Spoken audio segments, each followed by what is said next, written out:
ছিল্লা খামু গিল্লা খামু মিল্লা খামু সকলে, চেয়ারটা যখন দখলে। ক্ষমতা ক্ষমতা এবং ক্ষমতা। প্রিয় দর্শক মন্ডলী, বর্তমান সময়ের ক্ষমতা এবং ক্ষমতার অপব্যবহার নিয়ে প্রিয় কবি শমা শহীদ সাহেবের দুর্দান্ত বাস্তবধর্মী এবং সময়োপযোগী একটা লেখা আপনাদের মাঝে এখন আবৃত্তি করার চেষ্টা করতেছি। দয়া করে ধৈর্য সহকারে ছড়াটি একবার শুনুন, এবং ছড়াটি যদি আপনার একটু ভালো লেগে থাকে তাহলে অবশ্যই আমাদের চ্যানেলটিকে সাবস্ক্রাইব করতে ভুলবেন না।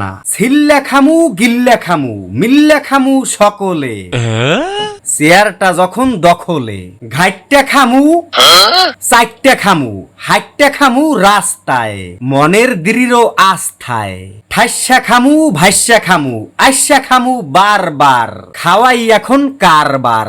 ক্যাশটা খামু সস্তা খামু দেশটা খামু কামরে, বলিস না কেউ থামরে, বলবি যদি ভুলিয়ে দেব বাপ দাদার নাম রে।